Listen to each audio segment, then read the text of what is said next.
അപ്പൊ നമ്മൾ ഇന്ന് നോക്കാൻ പോകുന്നത് അന്തരീക്ഷത്തെ കുറിച്ചാണ്. അപ്പം ക്ലാസ്സിലേക്ക് കടക്കാം. അന്തരീക്ഷം, ഘടനയും പാളികളും. ഭൂമിയെ എന്താണ് അന്തരീക്ഷം എന്ന് പറയുന്നത്? ഭൂമിയെ ഒരു പുതപ്പ് പോലെ പൊതിഞ്ഞു സംരക്ഷിക്കുന്ന വാതകങ്ങളുടെ ആവരണമാണ് അന്തരീക്ഷം എന്ന് പറയുന്നത്. ഭൂമിയെ ഒരു പുതപ്പ് പോലെ പൊതിഞ്ഞു സംരക്ഷിക്കുന്ന വാതകങ്ങളുടെ ആവരണമാണ് അന്തരീക്ഷം എന്ന് പറയുന്നത്. സൂര്യനിൽ നിന്നുള്ള ഹാനികരമായ രശ്മികളെ തടയുക, ജീവൻ നിലനിർത്താൻ ആവശ്യമായ വാതകങ്ങൾ ലഭ്യമാക്കുക, ഭൂമിയിലെ താപനില നിയന്ത്രിക്കുക എന്നിവയാണ് അന്തരീക്ഷത്തിന്റെ പ്രധാന ധർമ്മങ്ങൾ എന്ന് പറയുന്നത്. അപ്പൊ എന്തൊക്കെയാണ്? സൂര്യനിൽ നിന്നുള്ള ഹാനികരമായ രശ്മികളെ തടയുക, ജീവൻ നിലനിർത്താൻ ആവശ്യമായ വാതകങ്ങൾ ലഭ്യമാക്കുക, ഭൂമിയിലെ താപനില നിയന്ത്രിക്കുക എന്നിവയാണ് അന്തരീക്ഷത്തിന്റെ പ്രധാന ധർമ്മങ്ങൾ എന്ന് പറയുന്നത്. അപ്പം താപനിലയിലെ വ്യത്യാസത്തെ അടിസ്ഥാനമാക്കി അന്തരീക്ഷത്തെ നമുക്ക് പ്രധാനമായിട്ടും 5 പാളികളായിട്ട് തരംതിരിക്കാം. അപ്പൊ എങ്ങനെയാണ്? താപനിലയിലെ വ്യത്യാസത്തെ അടിസ്ഥാനമാക്കി അന്തരീക്ഷത്തെ 5 പാളികളായിട്ട് തരംതിരിച്ചിരിക്കുന്നു. ഏതൊക്കെയാണ്? Troposphere, stratosphere, mesosphere, thermosphere, exosphere. Troposphere, stratosphere, mesosphere, thermosphere, exosphere. ഇത്രയാണ് 5 പ്രധാന പാളികൾ എന്ന് പറയുന്നത്. ഇപ്പൊ എന്താണ് അന്തരീക്ഷം എന്ന് പറയുന്നത്? ഭൂമിയെ ഒരു പുതപ്പ് പോലെ പൊതിഞ്ഞു സംരക്ഷിക്കുന്ന വാതകങ്ങളുടെ ആവരണത്തെ പറയുന്ന പേരാണ് അന്തരീക്ഷം എന്ന് പറയുന്നത്. ഇതെന്ന് പറയുന്നത് സൂര്യനിൽ നിന്നുള്ള ഹാനികരമായ രശ്മികളെ തടയുക, ജീവൻ നിലനിർത്താൻ ആവശ്യമായ വാതകങ്ങൾ ലഭ്യമാക്കുക, ഭൂമിയിലെ താപനില നിയന്ത്രിക്കുക എന്നിവയാണ് പ്രധാന ധർമ്മങ്ങൾ എന്ന് പറയുന്നത്. അപ്പൊ നമ്മൾക്ക് താപനിലയിലെ വ്യത്യാസത്തെ അടിസ്ഥാനമാക്കി അന്തരീക്ഷത്തെ 5 പാളികളായിട്ട് തരംതിരിച്ചിരിക്കുന്നു. ഏതൊക്കെയാണ്? Troposphere, stratosphere, mesosphere, thermosphere, exosphere. അപ്പൊ ഇത് ഓരോന്നും നമുക്കൊന്ന് നോക്കാം. ഒന്നാമതായിട്ട് പറയാൻ പോകുന്നത് ട്രോപ്പോസ്ഫിയർ ആണ്. ഇതിന്റെ ഉയരം ഭൗമോപരിതലത്തിൽ നിന്ന് ശരാശരി 13 കിലോമീറ്റർ വരെയാണ്. ഭൗമോപരിതലത്തിൽ നിന്ന് ശരാശരി 13 കിലോമീറ്റർ വരെയാണ് ഉയരം. എന്നാൽ ധ്രുവ പ്രദേശങ്ങളിൽ ഇതിന്റെ ഉയരം എന്ന് പറയുന്നത് ഏകദേശം 8 കിലോമീറ്റർ ഉയരവും ഭൂമധ്യരേഖാ പ്രദേശത്ത് ഏകദേശം 18 കിലോമീറ്റർ ഉയരവുമാണ് ഉള്ളത്. ഭൗമോപരിതലത്തിൽ നിന്നുള്ള ശരാശരി ഉയരം 13 കിലോമീറ്ററും ധ്രുവ പ്രദേശങ്ങളിൽ നിന്ന് ഇതിന് ഏകദേശം 8 കിലോമീറ്റർ ഉയരവും ഭൂമധ്യരേഖാ പ്രദേശത്ത് ഏകദേശം 18 കിലോമീറ്റർ ഉയരവുമാണ് ഉള്ളത്. അപ്പൊ ഭൂമധ്യരേഖയില് ചൂട് കൂടുതൽ ആയതിനാൽ വായു വികസിച്ച് ഉയരത്തിലേക്ക് വ്യാപിക്കുന്നതാണ് ഈ ഉയര വ്യത്യാസത്തിന് കാരണമായിട്ട് പറയുന്നത്. ഭൂമധ്യരേഖയില് ചൂട് കൂടുതലായതിനാൽ എന്താണ്? വായു വികസിച്ച് ഉയരത്തിലേക്ക് വ്യാപിക്കുന്നതാണ് ഈ ഉയര വ്യത്യാസത്തിന് കാരണം. ഇനി അടുത്തയാണ് ട്രോപ്പോസ്ഫിയറിലെ താപനിലയാണ് പറയുന്നത്. ഇവിടെ പറയുന്നത് ഉയരം കൂടുന്തോറും താപനില കുറഞ്ഞു വരികയാണ് ചെയ്യുന്നത്. ഉയരം കൂടുന്തോറും എന്താണ്? താപനില കുറഞ്ഞു വരുന്ന അന്തരീക്ഷ പാളിയാണ് ട്രോപ്പോസ്ഫിയർ എന്ന് പറയുന്നത്. അപ്പൊ ഇവിടെ ഓരോ 165 മീറ്റർ ഉയരത്തിലും 1 ഡിഗ്രി സെൽഷ്യസ് എന്ന തോതില് താപനില കുറയുന്നു. ഇതിനെ ഏത് പേരിലാണ് അറിയപ്പെടുന്നത്? ക്രമമായ താപനഷ്ട നിരക്ക് എന്നാണ് അറിയപ്പെടുന്നത്. അപ്പൊ പറയാം, ട്രോപ്പോസ്ഫിയർ എന്താണ്? ഇതിന്റെ ഉയരം എത്രയാണ്? ഭൗമോപരിതലത്തിൽ നിന്ന് ശരാശരി 13 കിലോമീറ്റർ വരെയാണ്. ഭൗമോപരിതലത്തിൽ നിന്ന് ശരാശരി 13 കിലോമീറ്റർ വരെയാണ് ഉയരം. ധ്രുവ പ്രദേശങ്ങളിൽ ഏകദേശം 8 കിലോമീറ്റർ ഉയരവും ഭൂമധ്യരേഖാ പ്രദേശത്ത് ഏകദേശം 18 കിലോമീറ്റർ ഉയരവുമാണ് ട്രോപ്പോസ്ഫിയറിന് ഉള്ളത്. അപ്പൊ ഇതിന് കാരണം എന്താണ്? മധ്യരേഖയില് ചൂട് കൂടുതലായതുകൊണ്ട് എന്താണ്? വായു വികസിച്ച് ഉയരത്തിലേക്ക് വ്യാപിക്കുന്നതാണ് ഈ ഉയര വ്യത്യാസത്തിന്റെ കാരണം എന്ന് പറയുന്നത്. അപ്പൊ ഇതിന്റെ താപനില, ട്രോപ്പോസ്ഫിയറിലെ താപനില എങ്ങനെയാണ്? ഉയരം കൂടുന്തോറും താപനില കുറഞ്ഞു വരികയാണ് ചെയ്യുന്നത്. ഉയരം കൂടുന്തോറും താപനില കുറഞ്ഞു വരികയാണ് ചെയ്യുന്നത്. അപ്പൊ ഓരോ 165 മീറ്റർ ഉയരത്തിനും 1 ഡിഗ്രി സെൽഷ്യസ് എന്ന തോതില് താപനില കുറയുന്നു. അപ്പൊ ഇതിനെ പറയുന്ന പേരാണ് ക്രമമായ താപനഷ്ട നിരക്ക് എന്ന് പറയുന്നത്. ഇനി ട്രോപ്പോസ്ഫിയറിന്റെ പ്രധാന സവിശേഷതകളാണ് പറയുന്നത്. അന്തരീക്ഷത്തിലെ ഏറ്റവും താഴത്തെയും സാന്ദ്രത കൂടിയതുമായ പാളിയാണ് ഏതെന്ന് പറയുന്നത്? ട്രോപ്പോസ്ഫിയർ എന്ന് പറയുന്നത്. അന്തരീക്ഷത്തിലെ ഏറ്റവും താഴത്തെയും സാന്ദ്രത കൂടിയതുമായ പാളിയാണ് ട്രോപ്പോസ്ഫിയർ എന്ന് പറയുന്നത്. രണ്ടാമതായിട്ട് പറയുന്നത് പൊടിപടലങ്ങൾ, നീരാവി, കാർബൺ ഡൈ ഓക്സൈഡ് എന്നിവയുടെ ഭൂരിഭാഗവും ഈ പാളികളിലാണ് കാണപ്പെടുന്നത്. പൊടിപടലങ്ങള്, നീരാവി, കാർബൺ ഡൈ ഓക്സൈഡ് എന്നിവയുടെ ഭൂരിഭാഗവും ഈ പാളിയിലാണ് കാണപ്പെടുന്നത്. അടുത്തൊരു പ്രത്യേകതയാണ് മേഘരൂപീകരണം, മഴ, മഞ്ഞ്, കാറ്റ്, ഇടിമിന്നൽ തുടങ്ങിയ എല്ലാ കാലാവസ്ഥ പ്രതിഭാസങ്ങളും നടക്കുന്നത് ഏത് പാളിയിലാണ്? ട്രോപ്പോസ്ഫിയറിലാണ്. അതുകൊണ്ട് തന്നെ ഇതിനെ എന്താണ് കാലാവസ്ഥാ മണ്ഡലം എന്നും വിളിക്കുന്നുണ്ട്. അപ്പം മേഘരൂപീകരണം, മഴ, മഞ്ഞ്, കാറ്റ്, ഇടിമിന്നൽ തുടങ്ങിയ എല്ലാ കാലാവസ്ഥാ പ്രതിഭാസങ്ങളും നടക്കുന്നത് കൊണ്ട് ഈ പാളിയെ അറിയപ്പെടുന്ന പേരാണ് കാലാവസ്ഥാ മണ്ഡലം എന്നും അറിയപ്പെടുന്നു. പിന്നീട് പറയുന്നത് ജീവജാലങ്ങളുടെ നിലനിൽപ്പിന് ഏറ്റവും അപേക്ഷിതമായിട്ടുള്ള പാളിയാണ് ട്രോപ്പോസ്ഫിയർ എന്ന് പറയുന്നത്. ജീവജാലങ്ങളുടെ നിലനിൽപ്പിന് ഏറ്റവും അത്യാവശ്യമായിട്ടുള്ള പാളിയാണ് ഏതെന്ന് പറയുന്നത്? ട്രോപ്പോസ്ഫിയർ എന്ന് പറയുന്നത്. എന്തൊക്കെയാണ് പ്രധാന സവിശേഷതകൾ ഒന്നുകൂടെ പറയാം. അന്തരീക്ഷത്തിലെ ഏറ്റവും താഴത്തെയും സാന്ദ്രത കൂടിയതുമായ പാളിയാണ് ട്രോപ്പോസ്ഫിയർ. പൊടിപടലങ്ങൾ, നീരാവി, കാർബൺ ഡൈ ഓക്സൈഡ് എന്നിവയുടെ ഭൂരിഭാഗവും ഈ പാളിയിലാണ് കാണപ്പെടുന്നത്. മേഘരൂപീകരണം, മഴ, മഞ്ഞ്, കാറ്റ്, ഇടിമിന്നൽ തുടങ്ങിയ എല്ലാ കാലാവസ്ഥാ പ്രതിഭാസങ്ങളും നടക്കുന്നത് സ്ഫിയറിലാണ്. അതുകൊണ്ട് തന്നെ ഇതിനെ കാലാവസ്ഥാ മണ്ഡലം എന്നും വിളിക്കുന്നുണ്ട്. ജീവജാലങ്ങളുടെ നിലനിൽപ്പിന് ഏറ്റവും അത്യന്താപേക്ഷിതമായിട്ടുള്ള ഒരു പാളിയാണ് ട്രോപ്പോസ്ഫിയർ എന്ന് പറയുന്നത്. ഇനി അടുത്ത് നോക്കാൻ പോകുന്നത് എന്താണ് ട്രോപ്പോപാസ്. ട്രോപ്പോപാസ് എന്ന് വെച്ചാൽ എന്താണ്? ട്രോപ്പോസ്ഫിയറിനും സ്ട്രാറ്റോസ്ഫിയറിനും ഇടയിലുള്ള അതിർത്തി പാളിയാണ് ഏതെന്ന് പറയുന്നത്? ട്രോപ്പോപാസ് എന്ന് പറയുന്നത്. ട്രോപ്പോസ്ഫിയറിനും സ്ട്രാറ്റോസ്ഫിയറിനും ഇടയിലുള്ള അതിർത്തി പാളിയാണ് ട്രോപ്പോപാസ് എന്ന് പറയുന്നത്. ഇവിടെ എന്താണ്? താപനില സ്ഥിരമായി നിലനിൽക്കുന്നുണ്ട്. ട്രോപ്പോപാസിൽ എന്താണ്? താപനില സ്ഥിരമായിട്ട് നിലനിൽക്കുന്നു. അപ്പൊ ഇത്രയാണ് ട്രോപ്പോസ്ഫിയറിനെ കുറിച്ച് പറഞ്ഞിരിക്കുന്നത്.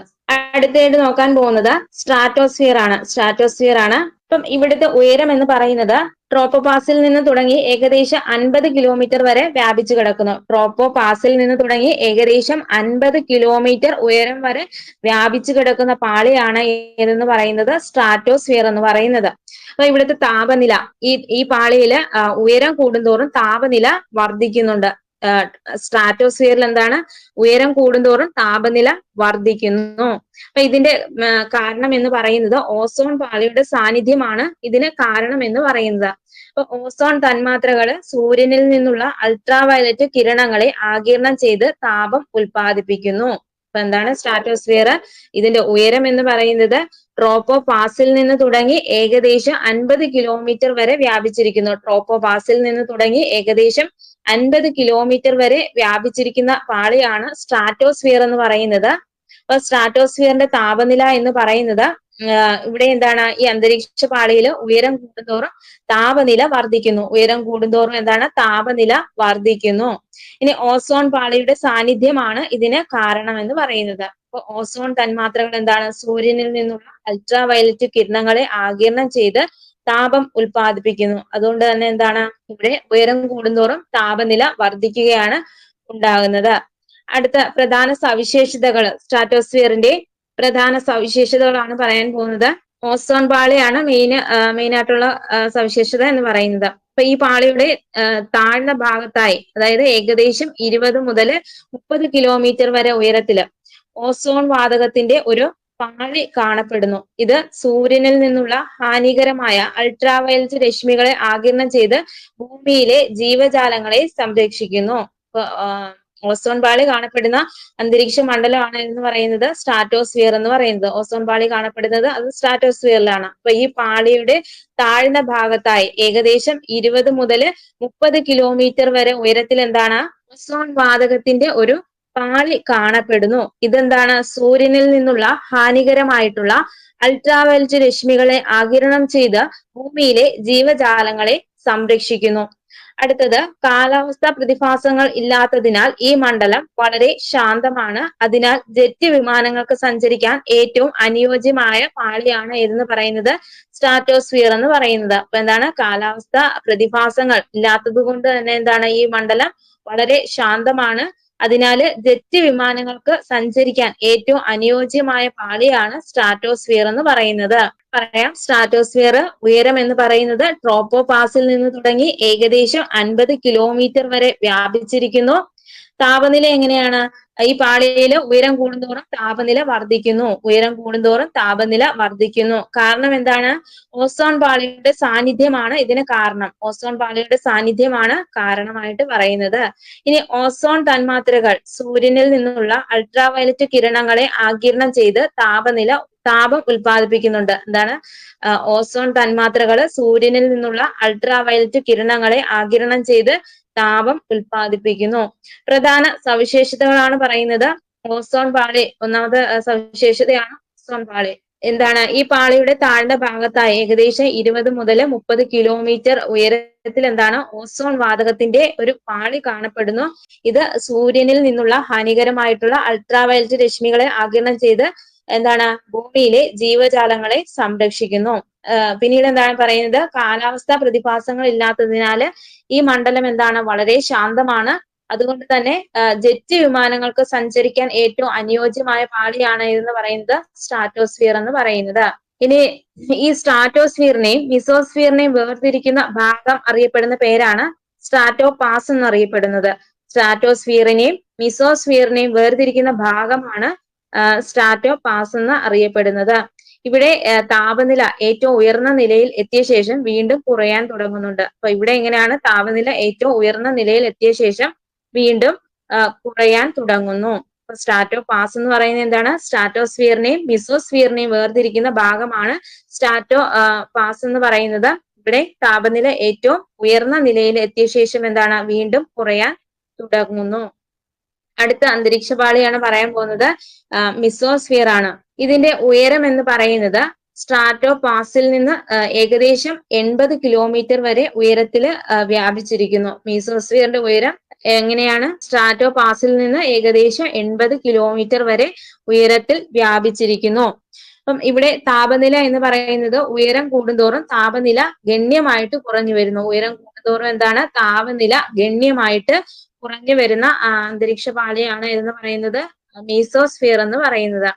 അന്തരീക്ഷത്തിലെ ഏറ്റവും താഴ്ന്ന താപനില അതായത് 100 ഡിഗ്രി സെൽഷ്യസ് വരെ അനുഭവപ്പെടുന്നത് ഈ പാളിയിലാണ്. എവിടെയാണ്? മീസോസ്ഫിയറിലാണ്. അന്തരീക്ഷത്തിലെ ഏറ്റവും താഴ്ന്ന താപനില അനുഭവപ്പെടുന്നത് മീസോസ്ഫിയറിലാണ്. ഇനി പ്രധാന സവിശേഷത പറയുന്നത് അന്തരീക്ഷത്തിലേക്ക് പ്രവേശിക്കുന്ന ഉൽക്കകൾ ഘർഷണം മൂലം കത്തിച്ചാരമാകുന്നത് ഈ പാളിയിൽ വെച്ചിട്ടാണ്, മീസോസ്ഫിയറിൽ വെച്ചിട്ടാണ്.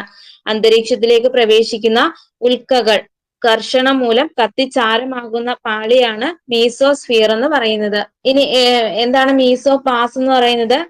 മീസോസ്ഫിയറിന്റെ മുകളിലത്തെ അതിർത്തിയാണ് മീസോപാസ് എന്ന് പറയുന്നത്. മീസോസ്ഫിയറിന്റെ മുകളിലത്തെ അതിർത്തി അറിയപ്പെടുന്ന പേരാണ് മീസോപാസ് എന്നറിയപ്പെടുന്നത്. ഇവിടെയാണ് അന്തരീക്ഷത്തിലെ ഏറ്റവും കുറഞ്ഞ താപനില രേഖപ്പെടുത്തുന്നത്. അന്തരീക്ഷത്തിലെ ഏറ്റവും കുറഞ്ഞ താപനില രേഖപ്പെടുത്തുന്നത് അത് മീസോപാസിലാണ്. അപ്പൊ ഒന്നുകൂടെ പറയാം. മീസോസ്ഫിയർ എന്ന് പറഞ്ഞാൽ അതിന്റെ ഉയരം പറയുന്നത് സ്ട്രാറ്റോപാസിൽ നിന്ന് ഏകദേശം 80 കിലോമീറ്റർ വരെ ഉയരത്തിൽ വ്യാപിച്ചിരിക്കുന്നു. സ്ട്രാറ്റോപാസിൽ നിന്ന് ഏകദേശം 80 കിലോമീറ്റർ വരെ ഉയരത്തിൽ വ്യാപിച്ചിരിക്കുന്നു. താപനില എങ്ങനെയാണ്? ഉയരം കൂടുന്തോറും താപനില ഗണ്യമായിട്ട് കുറഞ്ഞു വരുന്നു. അന്തരീക്ഷത്തിലെ ഏറ്റവും താഴ്ന്ന താപനില അനുഭവപ്പെടുന്നത് ഈ പാളിയിലാണ്. എവിടെയാണ്? മീസോസ്ഫിയറിലാണ് അന്തരീക്ഷത്തിലെ ഏറ്റവും അനുഭവപ്പെടുന്നത്. 100 ഡിഗ്രി സെൽഷ്യസ് വരെ അനുഭവപ്പെടുന്നത് അത് മീസോസ്ഫിയറിലാണ്. പ്രധാന സവിശേഷതയാണ് അന്തരീക്ഷത്തിലേക്ക് പ്രവേശിക്കുന്ന ഉൽക്കകൾ ഘർഷണം മൂലം കത്തിച്ചാരമാകുന്ന അന്തരീക്ഷ പാളി.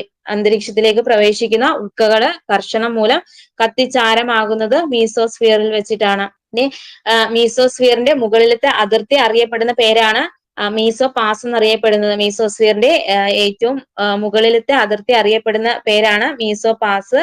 ഇവിടെ എന്താണ്? അന്തരീക്ഷത്തിലെ ഏറ്റവും കുറഞ്ഞ താപനില രേഖപ്പെടുത്തുന്നുണ്ട്. ഇനി അടുത്ത നാലാമത്തെ അന്തരീക്ഷ പാളിയാണ് തെർമോസ്ഫിയർ എന്ന് പറയുന്നത്. തെർമോസ്ഫിയർ. അപ്പം തെർമോസ്ഫിയറിന്റെ ഉയരം എന്ന് പറയുന്നത് മീസോപാസിൽ നിന്ന് ഏകദേശം 400 കിലോമീറ്റർ മുതൽ 600 കിലോമീറ്റർ വരെ ഉയരത്തിൽ സ്ഥിതി ചെയ്യുന്നു. മീസോപാസിൽ നിന്ന് ഏകദേശം 400 കിലോമീറ്റർ മുതൽ 600 കിലോമീറ്റർ വരെ ഉയരത്തിൽ സ്ഥിതി ചെയ്യുന്നതാണ് തെർമോസ്ഫിയർ എന്ന് പറയുന്നത്. താപനില ഉയരം കൂടുന്തോറും താപനില അതിവേഗം വർദ്ധിക്കുന്നു. ഉയരം കൂടുന്തോറും എന്താണ്? താപനില അതിവേഗം വർദ്ധിക്കുന്നു. താപനില 1500 ഡിഗ്രി സെൽഷ്യസ് വരെ ഉയരാം. എത്രയാണ്? 1500 ഡിഗ്രി സെൽഷ്യസ് വരെ ഉയരാം. സൂര്യനിൽ നിന്നുള്ള എക്സ്റേ അൾട്രാവയലറ്റ് വികിരണങ്ങളെ വാതക തന്മാത്രകൾ ആഗിരണം ചെയ്യുന്നതാണ് ഈ ഉയർന്ന താപനിലയ്ക്ക് കാരണമെന്ന് പറയുന്നത്. അപ്പൊ എന്താണ്? സൂര്യനിൽ നിന്നുള്ള എക്സ്റേ അൾട്രാവയലറ്റ് വികിരണങ്ങളെ വാതക തന്മാത്രകൾ ആഗിരണം ചെയ്യുന്നതാണ് ഈ ഉയർന്ന താപനിലയ്ക്ക് കാരണമെന്ന് പറയുന്നത്. അപ്പൊ തെർമോസ്ഫിയറിന്റെ ഉയരം മീസോപാസിൽ നിന്ന് തുടങ്ങി ഏകദേശം 400 കിലോമീറ്റർ മുതൽ 600 കിലോമീറ്റർ വരെ ഉയരത്തിലാണ് സ്ഥിതി ചെയ്യുന്നത്. ഏകദേശം 400 കിലോമീറ്റർ മുതൽ 600 കിലോമീറ്റർ വരെ ഉയരത്തിൽ സ്ഥിതി ചെയ്യുന്നതാണ് എന്ന് പറയുന്നത് തെർമോസ്ഫിയറിന്റെ ഉയരം എന്ന് പറയുന്നത്. ഇതിന്റെ താപനില എന്താണ്? ഇവിടെ താപനില എങ്ങനെയാണ്? ഉയരം കൂടുന്തോറും താപനില അതിവേഗം വർദ്ധിക്കുന്നു. ഉയരം കൂടുന്തോറും താപനില അതിവേഗം വർദ്ധിക്കുന്നു. താപനില 1500 ഡിഗ്രി സെൽഷ്യസ് വരെ ഉയരാം. താപനില എന്താണ്? 1500 ഡിഗ്രി സെൽഷ്യസ് വരെ ഇവിടെ ഉയരാം.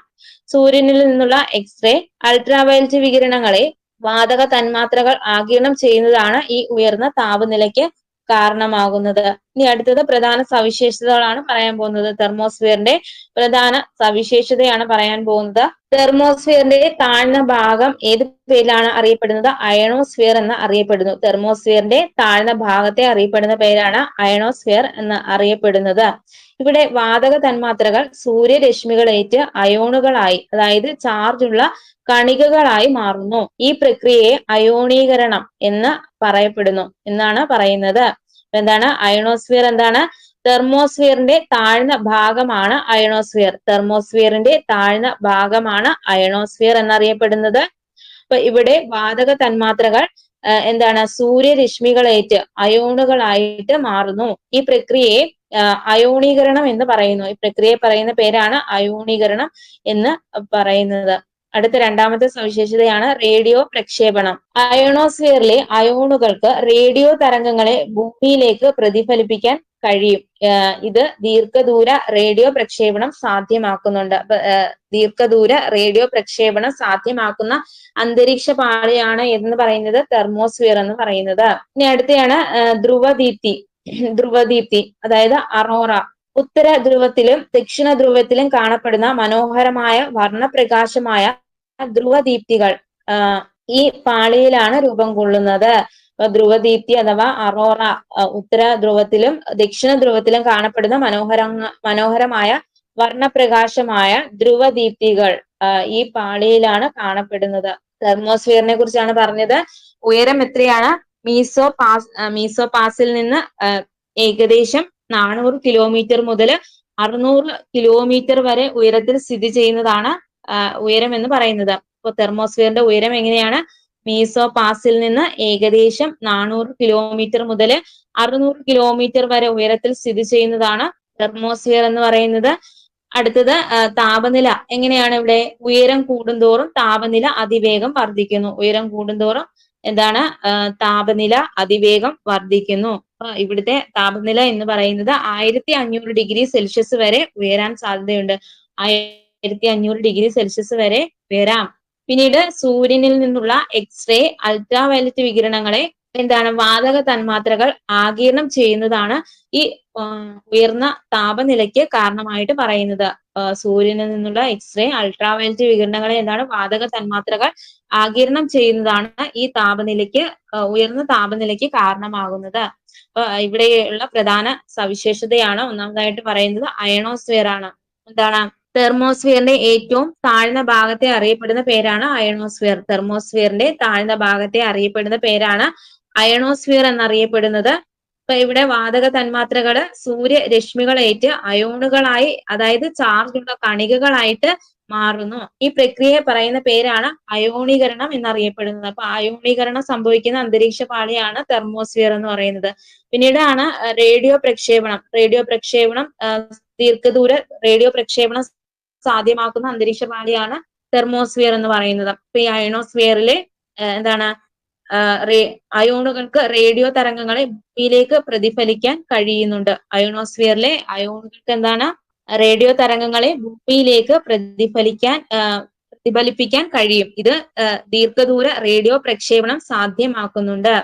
ഇനി അടുത്ത പറയുന്ന ഒരു പ്രത്യേകതയാണ് ധ്രുവദീപ്തി, അതായത് അറോറ. ഉത്തര ധ്രുവത്തിലെയും ദക്ഷിണ ധ്രുവത്തിലെയും കാണപ്പെടുന്ന മനോഹരമായ പ്രകാശമായ ധ്രുവദീപ്തികൾ കാണപ്പെടുന്നത് ഈ പാളിയിലാണ്, അതായത് തെർമോസ്ഫിയറിലാണ് രൂപം കൊള്ളുന്നത്. ഇനി ലാസ്റ്റ് അഞ്ചാമത്തെ പാളി അന്തരീക്ഷ പാളിയാണ് എക്സോസ്ഫിയർ എന്ന് പറയുന്നത്. അപ്പൊ ഇതിന്റെ ഉയരം തെർമോസ്ഫിയറിന് മുകളിൽ ഏകദേശം 600 കിലോമീറ്റർ മുതൽ മുകളിലേക്ക് ബഹിരാകാശത്ത് ലയിക്കുന്നത് വരെ ഈ പാളി വ്യാപിച്ചിരിക്കുന്നു. അപ്പൊ ഉയരം എന്ന് പറയുന്നത് തെർമോസ്ഫിയറിന് മുകളിൽ ഏകദേശം 600 കിലോമീറ്റർ മുതല് മുകളിലേക്ക് എന്താണ് ബഹിരാകാശത്ത് ലയിക്കുന്നത് വരെ എന്താണ് എക്സോസ്ഫിയർ വ്യാപിച്ചിരിക്കുന്നു.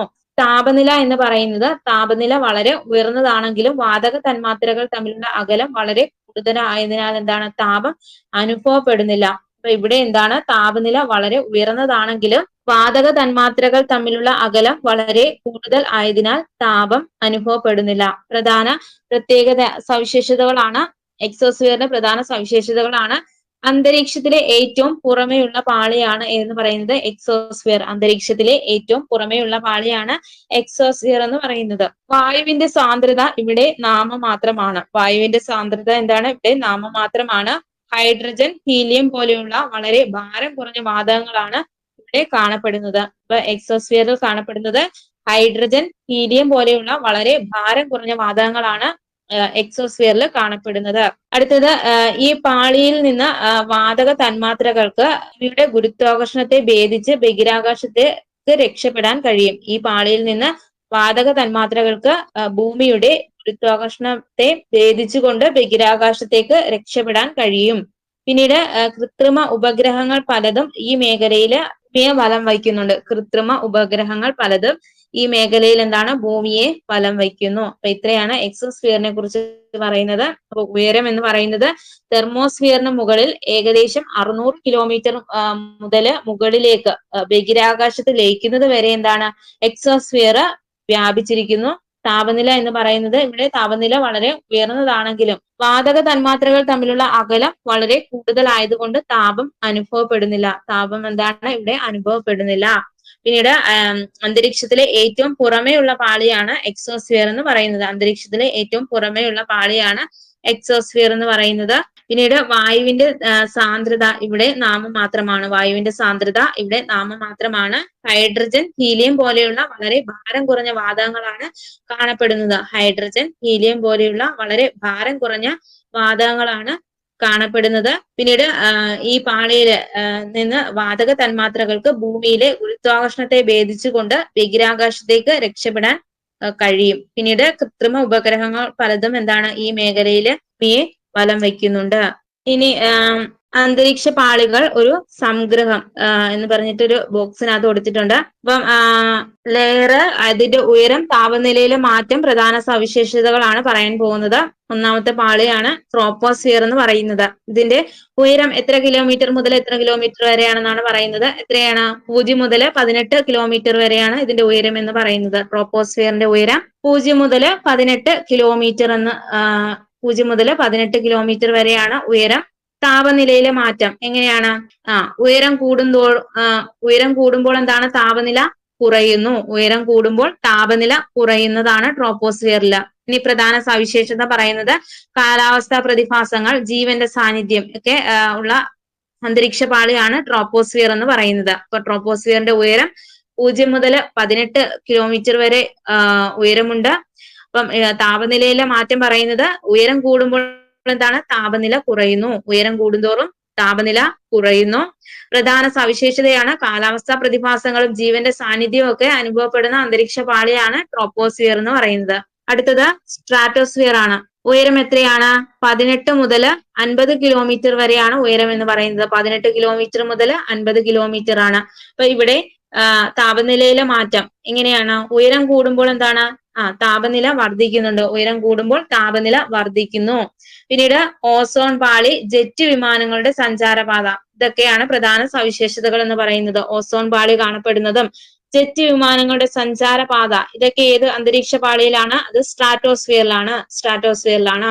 അടുത്ത അന്തരീക്ഷ പാളിയാണ് മീസോസ്ഫിയർ എന്നറിയപ്പെടുന്നത്. മീസോസ്ഫിയർ ഉയരം എത്രയാണ്? 50 മുതൽ 80 കിലോമീറ്റർ വരെയാണ്. 50 മുതൽ 80 കിലോമീറ്റർ വരെയാണ് ഇതിന്റെ ഉയരം എന്ന് പറയുന്നത്. മീസോസ്ഫിയറിന്റെ ഉയരം 50 മുതൽ 80 കിലോമീറ്റർ വരെയാണ്. താപനിലയിലെ മാറ്റം പറയുന്നത് ഉയരം കൂടുമ്പോൾ താപനില കുറയുന്നു. മീസോസ്ഫിയറിൽ ഉയരം കൂടുമ്പോൾ എന്താണ്? താപനില കുറയുന്നു. പിന്നീട് ഏറ്റവും തണുപ്പുള്ള പാളി, ഉൽക്കകൾ കത്തുന്നു. ഏത് പാളിയിലാണ്? അത് മീസോസ്ഫിയറിലാണ്. ഏറ്റവും തണുപ്പുള്ള പാളിയാണ് ഉൽക്കകൾ കത്തുന്ന പാളി. ഏതാണ്? മീസോസ്ഫിയർ ആണ്. അടുത്തയായിട്ട് പറയുന്നത് തെർമോസ്ഫിയർ ആണ്. ഉയരം എത്രയാണ്? 80 മുതൽ 600 കിലോമീറ്റർ വരെയാണ്. 80 മുതൽ 600 കിലോമീറ്റർ ആണ് തെർമോസ്ഫിയറിന്റെ ഉയരം എന്ന് പറയുന്നത്. അപ്പൊ ഇവിടെ എന്താണ്? ഉയരം കൂടുമ്പോൾ താപനില വർദ്ധിക്കുന്നു. ഉയരം കൂടുമ്പോൾ താപനില വർദ്ധിക്കുന്നു. എന്താണ് പ്രധാന സവിശേഷതകള്? അയണോസ്ഫിയർ, റേഡിയോ സംരക്ഷണം, ധ്രുവദീപ്തി എന്നിവയൊക്കെ കാണപ്പെടുന്ന അന്തരീക്ഷ പാളിയാണ് ഏതെന്ന് പറയുന്നത്? തെർമോസ്ഫിയർ എന്ന് പറയുന്നത്. അയണോസ്ഫിയർ, പിന്നീട് എന്താണ്? റേഡിയോ പ്രക്ഷേപണം, ധ്രുവദീപ്തി ഇവയൊക്കെ കാണപ്പെടുന്നത് തെർമോസ്ഫിയറിലാണ്. അടുത്ത അന്തരീക്ഷ പാളിയാണ് എക്സോസ്ഫിയർ എന്ന് പറയുന്നത്. ഉയരം എത്രയാണ്? 600 കിലോമീറ്ററിൽ കൂടുതലാണ്. 600 കിലോമീറ്ററിൽ കൂടുതലാണ്.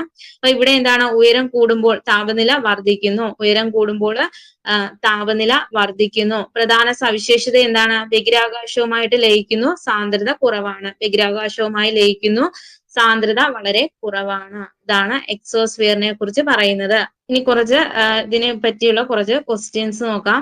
ട്രോപ്പോസ്ഫിയറിൽ ഓരോ 165 മീറ്റർ ഉയരത്തിനും താപനിലയിൽ ഉണ്ടാകുന്ന കുറവ് എത്രയാണ്? ആൻസർ ആയിട്ട് വരുന്നത് ഓപ്ഷൻ ബി 1 ഡിഗ്രി സെൽഷ്യസ് ആണ്. അപ്പം ട്രോപ്പോസ്ഫിയറിൽ ഓരോ 165 മീറ്റർ ഉയരത്തിലും താപനിലയിൽ ഉണ്ടാകുന്ന കുറവ് എത്രയാണ്? അത് 1 ഡിഗ്രി സെൽഷ്യസ് ആണ്. ഇതിനെ അറിയപ്പെടുന്ന പേര് എന്താണ്? ക്രമമായ താപനഷ്ട നിരക്ക് എന്നാണ് അറിയപ്പെടുന്നത്. ട്രോപ്പോസ്ഫിയറിൽ ഓരോ 165 മീറ്റർ ഉയരത്തിലും 1 ഡിഗ്രി സെൽഷ്യസ് എന്ന താപനിലയിൽ ഉണ്ടാകുന്ന കുറവാണ് ക്രമമായ താപനഷ്ട നിരക്ക് എന്നറിയപ്പെടുന്നത്. ഇനി രണ്ടാമത്തെ ക്വസ്റ്റ്യൻ, സൂര്യനിൽ നിന്നുള്ള ഹാനികരമായ അൾട്രാവയലറ്റ് രശ്മികളെ തടയുന്ന ഓസോൺ പാളി സ്ഥിതി ചെയ്യുന്നത് അന്തരീക്ഷ പാളി ഏതാണ്? സൂര്യനിൽ നിന്നുള്ള ഹാനികരമായ അൾട്രാവയലറ്റ് രശ്മികളെ തടയുന്ന ഓസോൺ പാളി സ്ഥിതി ചെയ്യുന്ന അന്തരീക്ഷ പാളി ഏതാണ്? ആൻസർ ആയിട്ട് വരുന്നത് ഓപ്ഷൻ ബി സ്ട്രാറ്റോസ്ഫിയർ ആണ്. അപ്പൊ ഓസോൺ പാളി സ്ഥിതി ചെയ്യുന്ന അന്തരീക്ഷ പാളിയാണ് സ്ട്രാറ്റോസ്ഫിയർ എന്ന് പറയുന്നത്. അടുത്തത് മൂന്നാമത്തെ ക്വസ്റ്റ്യൻ, ദീർഘദൂര റേഡിയോ പ്രക്ഷേപണം സാധ്യമാക്കുന്ന അന്തരീക്ഷ ഭാഗം ഏതാണ്? ദീർഘദൂര റേഡിയോ പ്രക്ഷേപണം സാധ്യമാക്കുന്ന അന്തരീക്ഷ ഭാഗം ഏതാണ്?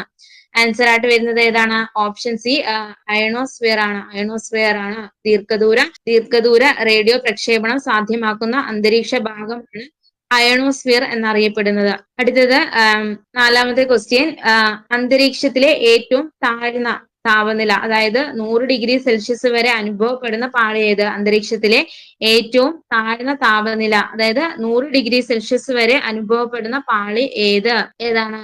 ആൻസർ ആയിട്ട് വരുന്നത് ഓപ്ഷൻ ഡി മീസോസ്ഫിയർ ആണ്. മീസോസ്ഫിയറിലാണ് അന്തരീക്ഷത്തിലെ ഏറ്റവും താഴ്ന്ന താപനില അനുഭവപ്പെടുന്ന പാളി എന്നറിയപ്പെടുന്നത്. അത് മീസോസ്ഫിയർ ആണ്. അടുത്ത അഞ്ചാമത്തെ ക്വസ്റ്റ്യൻ, മേഘങ്ങൾ, മഴ, കാറ്റ് തുടങ്ങിയ കാലാവസ്ഥാ പ്രതിഭാസങ്ങൾ സംഭവിക്കുന്ന അന്തരീക്ഷ പാളി ഏതാണ്? താഴെ പറയുന്നവയിൽ ഏതാണ്? മേഘങ്ങൾ, മഴ, കാറ്റ് തുടങ്ങിയ കാലാവസ്ഥാ പ്രതിഭാസങ്ങൾ സംഭവിക്കുന്ന അന്തരീക്ഷ പാളി ഏതാണ്? ആൻസർ ആയിട്ട് വരുന്നത് ഓപ്ഷൻ എ ട്രോപ്പോസ്ഫിയറിലാണ്. മേഘങ്ങൾ, കാറ്റ്, മഴ തുടങ്ങിയ കാലാവസ്ഥാ പ്രതിഭാസങ്ങൾ സംഭവിക്കുന്ന അന്തരീക്ഷ പാളി ഏതാണ്? അത് ട്രോപ്പോസ്ഫിയർ ആണ്. അടുത്ത ആറാമത്തെ ക്വസ്റ്റ്യൻ, ജെറ്റ് വിമാനങ്ങൾ സഞ്ചരിക്കാൻ ഏറ്റവും അനുയോജ്യമായ അന്തരീക്ഷ പാളി ഏത്? എന്തുകൊണ്ട്? ഇപ്പൊ ഓപ്ഷൻ എ പറയുന്നത് ട്രോപ്പോസ്ഫിയർ, കാരണം വായു സാന്ദ്രത കൂടുതലാണ്. ഓപ്ഷൻ ബി മീസോസ്ഫിയർ, കാരണം അവിടെ തണുപ്പ് കൂടുതലാണ്. ഓപ്ഷൻ സി സ്ട്രാറ്റോസ്ഫിയർ, കാരണം അവിടെ കാലാവസ്ഥാ വ്യതിയാനങ്ങൾ ഇല്ല. ഓപ്ഷൻ ഡി തെർമോസ്ഫിയർ, കാരണം അവിടെ എന്താണ്? താപനില കൂടുതലാണ്. ഏതാണ്? ജെറ്റ് വിമാനങ്ങൾ സഞ്ചരിക്കാൻ ഏറ്റവും അനുയോജ്യമായ അന്തരീക്ഷ പാളി ഏത്? എന്തുകൊണ്ടാണ്? അപ്പൊ ആൻസർ ആയിട്ട് വരുന്നത് ഓപ്ഷൻ സി ആണ്, സ്ട്രാറ്റോസ്ഫിയർ ആണ്. സ്ട്രാറ്റോസ്ഫിയർ ആണ്, കാരണം എന്താണ്? അവിടെ കാലാവസ്ഥാ വ്യതിയാനങ്ങൾ ഇല്ല. സ്ട്രാറ്റോസ്ഫിയറിലാണ് ജെറ്റ് വിമാനങ്ങൾ സഞ്ചരിക്കാൻ ഏറ്റവും അനുയോജ്യമായ അന്തരീക്ഷ പാളി എന്ന് പറയുന്നത് സ്ട്രാറ്റോസ്ഫിയർ ആണ്. കാരണം പറയുന്നത് അവിടെ എന്താണ്? കാലാവസ്ഥാ വ്യതിയാനങ്ങൾ ഇല്ല. അടുത്ത ക്വസ്റ്റ്യൻ, ഏഴാമത്തെ ക്വസ്റ്റ്യൻ, ഉൽക്കകൾ കത്തിച്ചാരമാകുന്ന അന്തരീക്ഷ പാളി ഏതാണ്? ഉൽക്കകൾ കത്തിച്ചാരമാകുന്ന അന്തരീക്ഷ പാളി ഏതാണ്? ആൻസർ ആയിട്ട് വരുന്നത് ഓപ്ഷൻ സി മീസോസ്ഫിയറിലാണ്. ഉൽക്കകൾ കത്തിച്ചാരമാകുന്ന അന്തരീക്ഷ പാളി ഏതാണ്? അത് മീസോസ്ഫിയർ ആണ്. അടുത്ത ക്വസ്റ്റ്യൻ, എട്ടാമത്തെ ക്വസ്റ്റ്യൻ, അന്തരീക്ഷ പാളികളെ ഭൂമിയിൽ നിന്നുള്ള ഉയരത്തിന്റെ അടിസ്ഥാനത്തിൽ ശരിയായ ക്രമത്തിൽ രേഖപ്പെടുത്തുക. അന്തരീക്ഷ പാളികളെ ഭൂമിയിൽ നിന്നുള്ള ഉയരത്തിന്റെ അടിസ്ഥാനത്തിൽ ശരിയായ ക്രമത്തിൽ രേഖപ്പെടുത്തുക. എങ്ങനെയാണ് വരുന്നത്? ആദ്യം ട്രോപ്പോസ്ഫിയർ, പിന്നീട് സ്ട്രാറ്റോസ്ഫിയർ, മീസോസ്ഫിയർ, തെർമോസ്ഫിയർ എന്നിങ്ങനെയാണ്. Troposphere, stratosphere, mesosphere, thermosphere. അപ്പൊ ആൻസർ ആയിട്ട് വരുന്നത് ഓപ്ഷൻ ബി ആണ്. Troposphere, stratosphere, mesosphere, thermosphere. അടുത്ത ഒൻപതാമത്തെ ക്വസ്റ്റ്യൻ, ലോക ഓസോൺ ദിനമായി ആചരിക്കുന്നത് എന്നാണ്? ലോക ഓസോൺ ദിനമായിട്ട് ആചരിക്കുന്നത് എന്നാണ്? ആൻസർ ആയിട്ട് വരുന്നത് ഓപ്ഷൻ സി. സെപ്റ്റംബർ 16 ലോക ഓസോൺ ദിനമായി ആചരിക്കുന്നത് സെപ്റ്റംബർ 16. അടുത്ത 10ാമത്തെ ക്വസ്റ്റ്യൻ, ട്രോപ്പോസ്ഫിയറിനെയും സ്ട്രാറ്റോസ്ഫിയറിനെയും വേർതിരിക്കുന്ന അതിർത്തി പാളി ഏത് പേരിലാണ് അറിയപ്പെടുന്നത്? ട്രോപ്പോസ്ഫിയറിനെയും സ്ട്രാറ്റോസ്ഫിയറിനെയും വേർതിരിക്കുന്ന അന്തരീക്ഷ പാളി ഏത് പേരിലാണ് അറിയപ്പെടുന്നത്? ആൻസർ ആയിട്ട് വരുന്നത് ഓപ്ഷൻ സി, ട്രോപ്പോപാസ് ആണ്. ട്രോപ്പോസ്ഫിയറിനെയും സ്ട്രാറ്റോസ്ഫിയറിനെയും വേർതിരിക്കുന്ന അന്തരീക്ഷ പാളി ഏത് പേരിലാണ് അറിയപ്പെടുന്നത്? അത് ട്രോപ്പോ പാസ് എന്ന പേരിലാണ് അറിയപ്പെടുന്നത്. അടുത്ത ക്വസ്റ്റ്യൻ, 11ാമത്തെ ക്വസ്റ്റ്യൻ, താഴെ തന്നിരിക്കുന്ന പ്രസ്താവനകൾ പരിശോധിച്ച് ശരിയായ ഉത്തരം കണ്ടെത്തുക. അപ്പൊ പ്രസ്താവന, ഒന്നാമത്തെ പ്രസ്താവന, ഭൂമിയോട് ഏറ്റവും ചേർന്ന് കിടക്കുന്നതും കാലാവസ്ഥാ പ്രതിഭാസങ്ങൾക്കെല്ലാം കാരണമായതുമായ അന്തരീക്ഷ പാളിയാണ് ട്രോപ്പോസ്ഫിയർ. അപ്പം താഴെ നൽകിയിരിക്കുന്ന പ്രസ്താവനകൾ പരിശോധിച്ച് ശരിയായ ഉത്തരം കണ്ടെത്തുക. അപ്പം ഒന്നാമത്തെ പ്രസ്താവന, ഭൂമിയോട് ഏറ്റവും ചേർന്ന് കിടക്കുന്നതും കാലാവസ്ഥാ പ്രതിഭാസങ്ങൾക്കെല്ലാം കാരണമാകുന്നതുമായിട്ടുള്ള അന്തരീക്ഷ പാളിയാണ് ട്രോപ്പോസ്ഫിയർ. രണ്ടാമത്തെ പ്രസ്താവന, ട്രോപ്പോസ്ഫിയറിൽ ഉയരം കൂടുന്തോറും താപനില വർദ്ധിച്ചു വരുന്നു. ഇതിനെ ക്രമമായ താപനഷ്ട നിരക്ക് എന്ന് പറയുന്നു. ട്രോപ്പോസ്ഫിയറിൽ ഉയരം കൂടുന്തോറും താപനില വർദ്ധിച്ചു വരുന്നു. ഇതിനെ ക്രമമായ താപനഷ്ട നിരക്ക് എന്ന് പറയുന്നു. അപ്പം ആൻസർ ആയിട്ട് വരുന്നത് ഓപ്ഷൻ എ ആണ്. പ്രസ്താവന 1 മാത്രമാണ് ശരിയായിട്ടുള്ളത്. അപ്പം പ്രസ്താവന 1 മാത്രമാണ് ശരിയായിട്ടുള്ളത്. രണ്ടാമത്തെ പ്രസ്താവന എന്താണ്? തെറ്റാണ്. അപ്പൊ ട്രോപ്പോസ്ഫിയറിൽ ഉയരം കൂടുന്തോറും താപനില കുറഞ്ഞു വരികയാണ് ചെയ്യുന്നത്. ട്രോപ്പോസ്ഫിയറിൽ എന്താണ്? ഉയരം കൂടുന്തോറും താപനില കുറഞ്ഞു വരികയാണ് ചെയ്യുന്നത്. ഈ താപനില കുറയുന്ന നിരക്കിനെ ക്രമമായ താപനഷ്ട നിരക്ക് എന്നാണ് പറയപ്പെടുന്നത്. ഓക്കെ, ഇനി അടുത്ത ക്വസ്റ്റ്യൻ, 12ാമത്തെ ക്വസ്റ്റ്യൻ, താഴെ പറയുന്ന പ്രസ്താവനകളിൽ ശരിയായവ ഏതെല്ലാം? ഒന്നാമത്തെ പ്രസ്താവന, സ്ട്രാറ്റോസ്ഫിയറിൽ ഉയരം കൂടുന്തോറും താപനില വർദ്ധിക്കുന്നതിന് കാരണം ഓസോൺ പാളിയുടെ സാന്നിധ്യമാണ്. സ്ട്രാറ്റോസ്ഫിയറിൽ ഉയരം കൂടുന്തോറും താപനില വർദ്ധിക്കുന്നതിന് കാരണം ഓസോൺ പാളിയുടെ സാന്നിധ്യമാണ്. രണ്ടാമത്തെ പ്രസ്താവന, അന്തരീക്ഷത്തിലെ ഏറ്റവും കുറഞ്ഞ താപനില രേഖപ്പെടുത്തുന്നത് മീസോസ്ഫിയറിലാണ്. അന്തരീക്ഷത്തിലെ ഏറ്റവും കുറഞ്ഞ താപനില രേഖപ്പെടുത്തുന്നത് മീസോസ്ഫിയറിലാണ്. മൂന്നാമത്തെ പ്രസ്താവന, ഭൗമ അന്തരീക്ഷത്തിലേക്ക് പ്രവേശിക്കുന്ന ഉൽക്കകൾ കത്തിച്ചാരമാകുന്നത് മീസോസ്ഫിയറിൽ വെച്ചാണ്. അപ്പം ആൻസർ ആയിട്ട് വരുന്നത് ഓപ്ഷൻ ഡി ആണ്. മുകളിൽ പറഞ്ഞവയെല്ലാം ശരിയാണ്. ഒന്നുകൂടെ പറയാം, സ്ട്രാറ്റോസ്ഫിയറിൽ ഉയരം കൂടുന്തോറും താപനില വർദ്ധിക്കുന്നതിന് കാരണം എന്താണ്? ഓസോൺ പാളിയുടെ സാന്നിധ്യമാണ്. സ്ട്രാറ്റോസ്ഫിയറിൽ ഉയരം കൂടുന്തോറും താപനില വർദ്ധിക്കുന്നതിന് കാരണം ഓസോൺ പാളിയുടെ സാന്നിധ്യമാണ്. അന്തരീക്ഷത്തിലെ ഏറ്റവും കുറഞ്ഞ താപനില രേഖപ്പെടുത്തുന്നത് എവിടെയാണ്? മീസോസ്ഫിയറിലാണ്. അന്തരീക്ഷത്തിലെ ഏറ്റവും കുറഞ്ഞ താപനില രേഖപ്പെടുത്തുന്നത് മീസോസ്ഫിയറിലാണ്. പിന്നീട് അന്തരീക്ഷത്തിലേക്ക് പ്രവേശിക്കുന്ന ഉൽക്കകൾ കത്തിച്ചാരമാകുന്നത് മീസോസ്ഫിയറിൽ വെച്ചാണ്. ഭൗമ അന്തരീക്ഷത്തിലേക്ക് പ്രവേശിക്കുന്ന ഉൽക്കകൾ കത്തിച്ചാരമാകുന്നത് മീസോസ്ഫിയറിൽ വെച്ചിട്ടാണ്. അപ്പൊ ഈ 3 പ്രസ്താവനകളും ശരിയാണ്. ഓസോൺ പാളി എന്താണ്? അൾട്രാ വയലറ്റ് രശ്മികളെ ആഗിരണം ചെയ്യുന്നത് കൊണ്ടാണ് സ്ട്രാറ്റോസ്ഫിയറിൽ താപം കൂടുന്നത്. ഓസോൺ പാളി എന്താണ്? അൾട്രാ വയലറ്റ് രശ്മികളെ ആഗിരണം ചെയ്യുന്നത് കൊണ്ടാണ് സ്ട്രാറ്റോസ്ഫിയറിൽ താപം കൂടുന്നത്.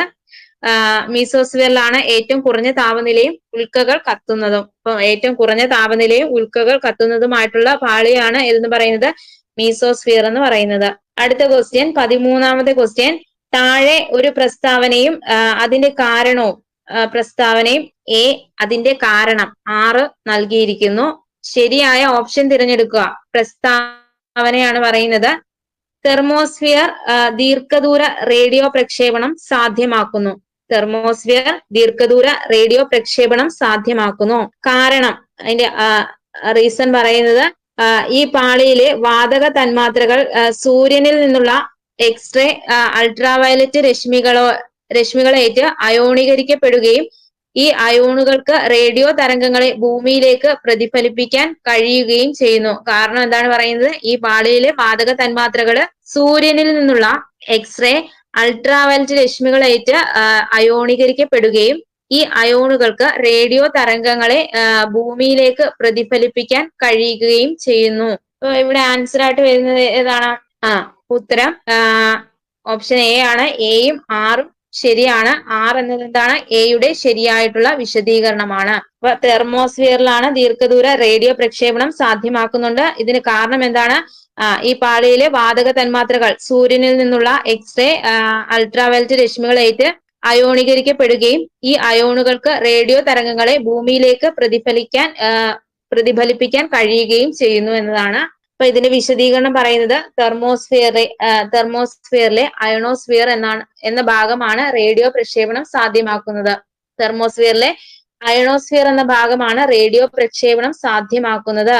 ഇതിന് കാരണം പറയുന്നത് സൂര്യരശ്മികൾ മൂലമുണ്ടാകുന്ന അയോണീകരണം റേഡിയോ തരംഗങ്ങളെ പ്രതിഫലിപ്പിക്കുന്നത് കൊണ്ടാണ്. അപ്പം എയും ആറും ശരിയാണ്. എന്നത് എയുടെ ശരിയായ വിശദീകരണമാണ്. അടുത്ത ക്വസ്റ്റ്യൻ 14ാമത്തെ ക്വസ്റ്റ്യൻ. ചേരുംപടി ചേർക്കാനാണ് ലിസ്റ്റ് 1 അന്തരീക്ഷ പാളിയും ലിസ്റ്റ് 2 പ്രധാന സവിശേഷതയാണ് പറഞ്ഞിരിക്കുന്നത്. അപ്പൊ അന്തരീക്ഷ പാളികൾ ഇവിടെ കൊടുത്തിരിക്കുന്നത് ട്രോപ്പോസ്ഫിയർ, സ്ട്രാറ്റോസ്ഫിയർ, മീസോസ്ഫിയർ, തെർമോസ്ഫിയർ ഇത്രയും കൊടുത്തിട്ടുണ്ട്. അപ്പൊ അതിന്റെ പ്രധാന സവിശേഷതകളാണ് പറയേണ്ടത്. ക്രമമായ താപനഷ്ട നിരക്ക് ഏത് അന്തരീക്ഷ പാളിയുമായി ബന്ധപ്പെട്ടിരിക്കുന്നു? ക്രമമായ താപനഷ്ട നിരക്ക് അത് ട്രോപ്പോസ്ഫിയറുമായിട്ട് ബന്ധപ്പെട്ടിരിക്കുന്നു. ക്രമമായ താപനഷ്ട നിരക്ക് ട്രോപ്പോസ്ഫിയറുമായിട്ട് ബന്ധപ്പെട്ടിരിക്കുന്നു. അടുത്തത് ജെറ്റ് വിമാനങ്ങളുടെ സഞ്ചാരം ഏത് അന്തരീക്ഷ പാളിയാണ്? സ്ട്രാറ്റോസ്ഫിയറിലാണ്. ജെറ്റ് വിമാനങ്ങളുടെ സഞ്ചാരം സ്ട്രാറ്റോസ്ഫിയറിലാണ്. അടുത്തത് ഏറ്റവും തണുപ്പേറിയ പാളി ഏതാണ്? അത് മീസോസ്ഫിയർ ആണ്. ഏറ്റവും തണുപ്പേറിയ പാളി അത് മീസോസ്ഫിയർ ആണ്. അടുത്തത് ധ്രുവദീപ്തി അതായത് അറോറ കാണപ്പെടുന്ന അന്തരീക്ഷ പാളിയാണ് ഏതെന്ന് പറയുന്നത്? തെർമോസ്ഫിയർ ആണ്. ധ്രുവദീപ്തി അഥവാ അറോറ കാണപ്പെടുന്ന അന്തരീക്ഷ പാളിയാണ് തെർമോസ്ഫിയർ എന്ന് പറയുന്നത്. ആൻസർ ആയിട്ട് വരുന്നത് ഓപ്ഷൻ എ ആണ്. ഒന്നുകൂടെ പറയാം. ക്രമമായ താപനഷ്ട നിരക്ക് ഏതിലാണ്? ട്രോപ്പോസ്ഫിയറുമായിട്ട് ബന്ധപ്പെട്ടിരിക്കുന്നു. ക്രമമായ താപനഷ്ട നിരക്ക് ബന്ധപ്പെട്ടിരിക്കുന്നത് ട്രോപ്പോസ്ഫിയറുമായിട്ട് ബന്ധപ്പെട്ടിരിക്കുന്നു. പിന്നീട് സ്ട്രാറ്റോസ്ഫിയറിലാണ് ഏത്? ജെറ്റ് വിമാനങ്ങളുടെ സഞ്ചാരം സ്ട്രാറ്റോസ്ഫിയറുമായിട്ട് ബന്ധപ്പെട്ടിരിക്കുന്നു. അടുത്തത് ഏറ്റവും തണുപ്പേറിയ അന്തരീക്ഷ പാളിയാണ് മീസോസ്ഫിയർ എന്ന് പറയുന്നത്. ഏറ്റവും തണുപ്പേറിയ അന്തരീക്ഷ പാളി മീസോസ്ഫിയർ ആണ്. അടുത്തത് ധ്രുവദീപ്തി കാണപ്പെടുന്നത് തെർമോസ്ഫിയറിലാണ്. ഇനി അടുത്തതായിട്ട് നോക്കാൻ പോകുന്നത് അപ്പൊ അത്രയാണ് അന്തരീക്ഷ പാളിയെ കുറിച്ചുള്ള ക്വസ്റ്റ്യൻസ് ഇത്രയാണ് വന്നിരിക്കുന്നത്. ഇനി അടുത്തത് നോക്കാൻ പോകുന്നത് ധ്രുവദീപ്തി എന്താണ്? ധ്രുവദീപ്തി അതായത് അറോറ എന്നാണ് നോക്കാൻ പോകുന്നത്. ധ്രുവദീപ്തി ആകാശത്തിലെ വർണ്ണവിസ്മയം. ഇപ്പൊ ഭൂമിയുടെ ധ്രുവ പ്രദേശങ്ങളിലെ രാത്രികാല ആകാശത്ത് കാണുന്ന മനോഹരങ്ങളായ വർണ്ണങ്ങൾ നിറഞ്ഞ പ്രകാശ പ്രകടനമാണ് ധ്രുവദീപ്തി എന്നറിയപ്പെടുന്നത്. അപ്പൊ എന്താണ്? ഭൂമിയുടെ ധ്രുവ പ്രദേശങ്ങളിലെ രാത്രികാല ആകാശത്ത് കാണുന്ന മനോഹരമായ വർണ്ണങ്ങൾ നിറഞ്ഞ പ്രകാശ പ്രകടനമാണ് ധ്രുവദീപ്തി. ഇതെന്ന് പറയുന്നത് ഒരു പ്രകൃതിദത്ത പ്രതിഭാസമാണ്. ധ്രുവദീപ്തി എന്ന് പറയുന്നത് ഒരു പ്രകൃതിദത്ത പ്രതിഭാസമാണ്. അപ്പം ഉത്തര ധ്രുവത്തിൽ കാണപ്പെടുമ്പോൾ ഇതിനെ ഉത്തര ധ്രുവദീപ്തി അറോറ ബോറിയാലിസ് എന്നും അല്ലെങ്കിൽ നോർത്തേൺ ലൈറ്റ്സ് എന്നും, ദക്ഷിണ ധ്രുവത്തിൽ കാണപ്പെടുമ്പോൾ ദക്ഷിണ ധ്രുവദീപ്തി അറോറ ഓസ്ട്രാലിയാസിസ് അതായത് സദേൺ ലൈറ്റ്സ് എന്നും വിളിക്കുന്നു. അപ്പൊ എന്താണ് ധ്രുവദീപ്തി എന്ന് പറയുന്നത്? ഭൂമിയുടെ ധ്രുവപ്രദേശങ്ങളിലെ രാത്രികാല ആകാശത്ത് കാണുന്ന മനോഹരമായ വർണ്ണങ്ങൾ നിറഞ്ഞ പ്രകാശ പ്രകടനമാണ് ധ്രുവദീപ്തി എന്നറിയപ്പെടുന്നത്. ഭൂമിയുടെ ധ്രുവപ്രദേശങ്ങളിലെ രാത്രികാല ആകാശത്ത് കാണുന്ന മനോഹരമായ വർണ്ണങ്ങൾ നിറഞ്ഞ പ്രകാശ പ്രകടനമാണ് ധ്രുവദീപ്തി എന്നറിയപ്പെടുന്നത്. അപ്പൊ ഇതെന്ന് പറയുന്നത് ഒരു പ്രകൃതിദത്തമായിട്ടുള്ള പ്രതിഭാസമാണ് ധ്രുവദീപ്തി എന്നറിയപ്പെടുന്നത്. അപ്പൊ ഉത്തര ധ്രുവത്തിൽ കാണപ്പെടുമ്പോൾ ഇതിനെ ഏത് പേരിലാണ് അറിയപ്പെടുന്നത്? ഉത്തര ധ്രുവത്തിൽ കാണപ്പെടുമ്പോൾ ഉത്തര ധ്രുവദീപ്തി അതായത് അറോറ ബോറിയാലിസ് നോർത്തേൺ ലൈറ്റ്സ് എന്നും, ദക്ഷിണ ധ്രുവത്തിൽ കാണപ്പെടുമ്പോൾ ദക്ഷിണ ധ്രുവദീപ്തി അതായത് അറോറ ഓസ്ട്രാലിയാസിസ് അല്ലെങ്കിൽ എന്താണ് സദേൺ ലൈറ്റ്സ് എന്നും വിളിക്കുന്നു. ഇനി എങ്ങനെയാണ് ധ്രുവദീപ്തി ഉണ്ടാകുന്നത്? ധ്രുവദീപ്തി ഉണ്ടാകുന്നത് എങ്ങനെയാണെന്നാണ് നോക്കാൻ പോകുന്നത്.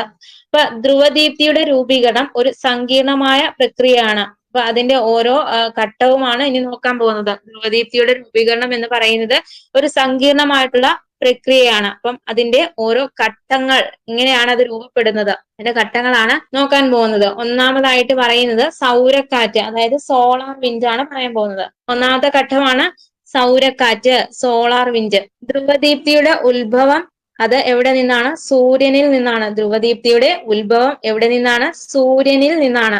സൂര്യന്റെ അന്തരീക്ഷമായ കൊറോണയിൽ നിന്ന് അതിശക്തമായ വേഗതയിൽ ചാർജുള്ള കണികകൾ, അതായത് പ്രോട്ടോണുകളും ഇലക്ട്രോണുകളും തുടർച്ചയായിട്ട് ബഹിരാകാശത്തേക്ക് പ്രവഹിക്കുന്നു.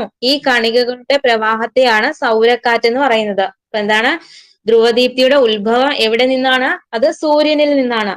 ധ്രുവദീപ്തിയുടെ ഉത്ഭവം സൂര്യനിൽ നിന്നാണ്.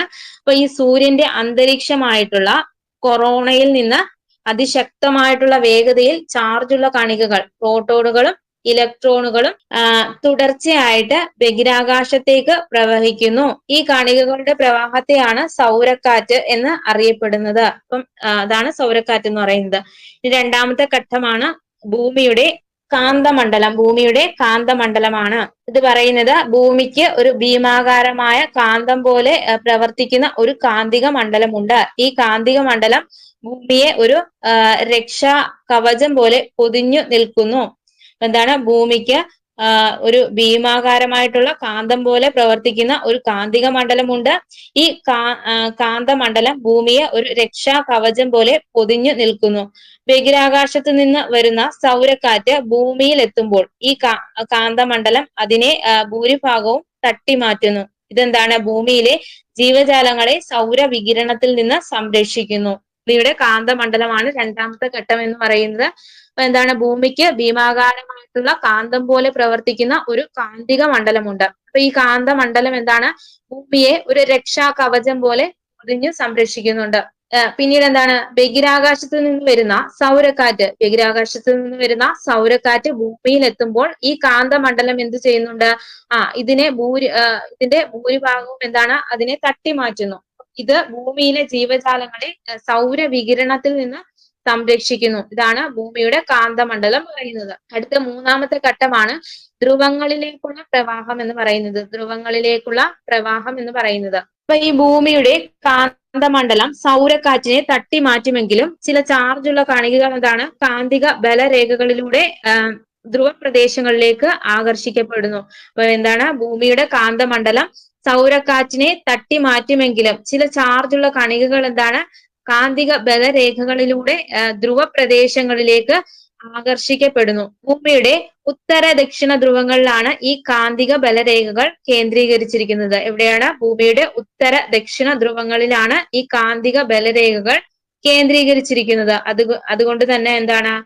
ഈ ചാർജുള്ള കണികകൾ ഒരു ഫണലിലൂടെ എന്ന പോലെ ഈ ധ്രുവ പ്രദേശങ്ങളിലേക്ക് വലിച്ചടുപ്പിക്കപ്പെടുന്നു. ധ്രുവങ്ങളിലേക്കുള്ള പ്രവാഹം പറയുന്നത് ഭൂമിയുടെ കാന്തമണ്ഡലം എന്താണ്? സൗരക്കാറ്റിനെ തട്ടിമാറ്റുമെങ്കിലും എന്താണ്? ചില ചാർജുള്ള കണികകൾ കാന്തിക ബലരേഖകളിലൂടെ ധ്രുവ പ്രദേശങ്ങളിലേക്ക് ആകർഷിക്കപ്പെടുന്നുണ്ട്. ഭൂമിയുടെ ഉത്തര ദക്ഷിണ ധ്രുവങ്ങളിലാണ് ഈ കാന്തിക ബലരേഖകൾ കേന്ദ്രീകരിച്ചിരിക്കുന്നത്. അതുകൊണ്ട് തന്നെ ചാർജുള്ള കണികകൾ എന്താണ്? ഒരു ഫണലിലൂടെ എന്ന പോലെ എന്താണ്? ഈ ധ്രുവ പ്രദേശങ്ങളിലേക്ക് വലിച്ചടുപ്പിക്കപ്പെടുന്നു. അടുത്ത ഘട്ടം പറയുന്നത് അന്തരീക്ഷ വാതകങ്ങളുമായുള്ള കൂട്ടിയിടിയാണ്. അന്തരീക്ഷ വാതകങ്ങളുമായിട്ടുള്ള കൂട്ടിയിടി. ധ്രുവങ്ങളിലേക്ക് എത്തുന്ന ഈ ഊർജമുള്ള കണികകൾ, ഇലക്ട്രോണുകൾ എന്താണ്? ഭൂമിയുടെ അന്തരീക്ഷത്തിന്റെ മുകൾ പാളിയായ തെർമോസ്ഫിയറിലേക്ക് പ്രധാനമായിട്ടും 80 മുതൽ 600 കിലോമീറ്റർ വരെ ഉയരത്തില് എന്താണ്? പ്രവേശിക്കുന്നുണ്ട്. ധ്രുവങ്ങളിലേക്ക് എത്തുന്ന ഈ ഊർജമുള്ള കണികകൾ, ഇലക്ട്രോണുകൾ എന്താണ്? ഭൂമിയുടെ അന്തരീക്ഷത്തിന്റെ മുകൾ പാളിയായ തെർമോസ്ഫിയറിലേക്ക് പ്രധാനമായിട്ട് എത്ര കിലോമീറ്റർ വരെ ഉയരമുള്ളതാണ്? 80 മുതൽ 600 കിലോമീറ്റർ വരെ ഉയരത്തില് പ്രവേശിക്കുന്നുണ്ട്.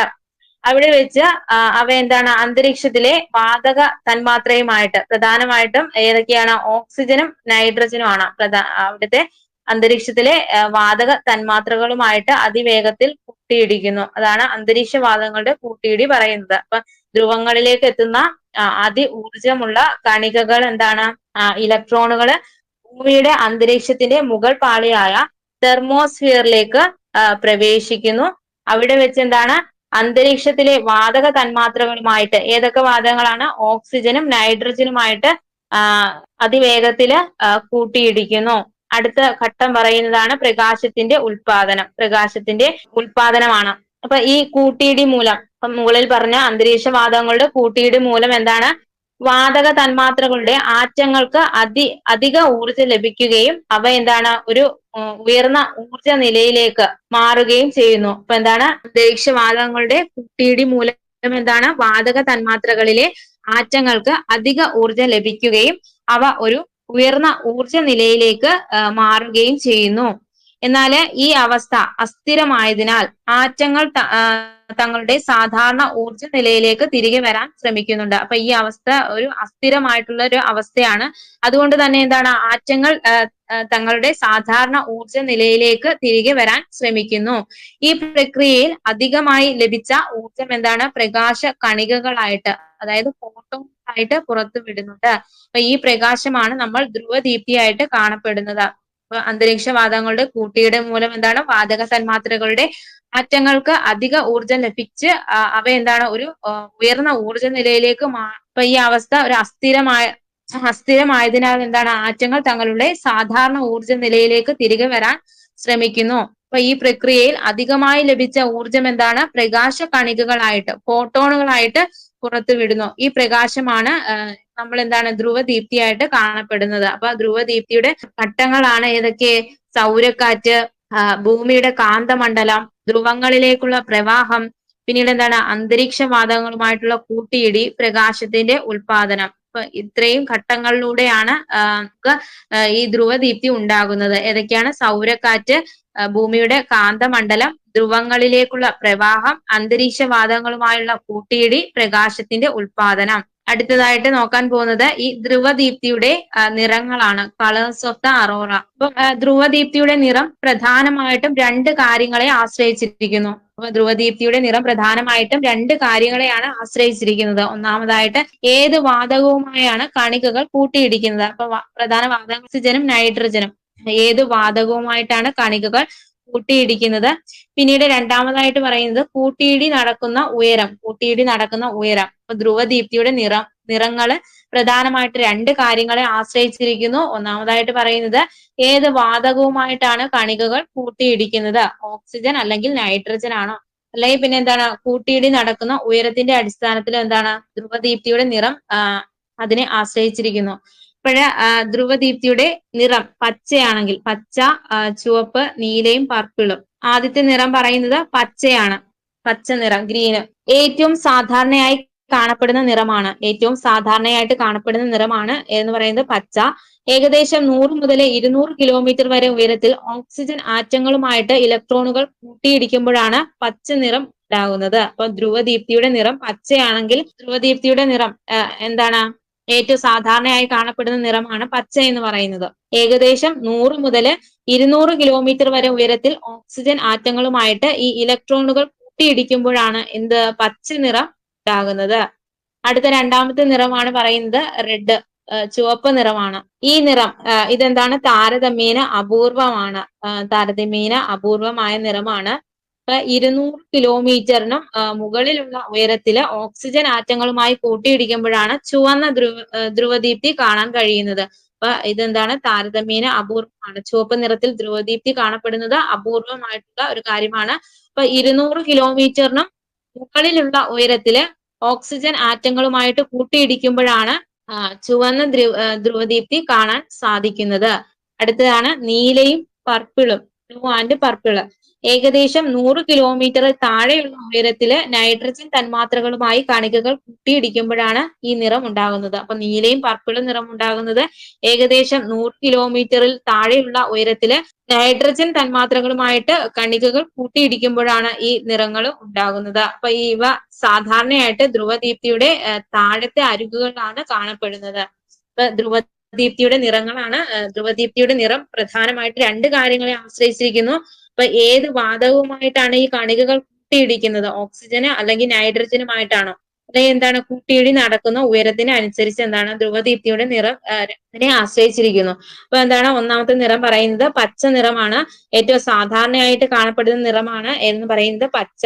ഇപ്പൊ ഏകദേശം 100 മുതൽ 200 കിലോമീറ്റർ വരെ ഉയരത്തിൽ ഓക്സിജൻ ആറ്റങ്ങളുമായിട്ട് ഇലക്ട്രോണുകൾ കൂട്ടിയിടിക്കുമ്പോഴാണ് നമുക്ക് പച്ച നിറം ലഭിക്കുന്നത്. മുതൽ 200 കിലോമീറ്റർ വരെ ഉയരത്തിൽ ഓക്സിജൻ ആറ്റങ്ങളുമായിട്ട് ഇലക്ട്രോണുകൾ കൂട്ടിയിടിക്കുമ്പോഴാണ് പച്ച നിറം ഉണ്ടാകുന്നത്. രണ്ടാമത് പറഞ്ഞ നിറമാണ് ചുവപ്പ്.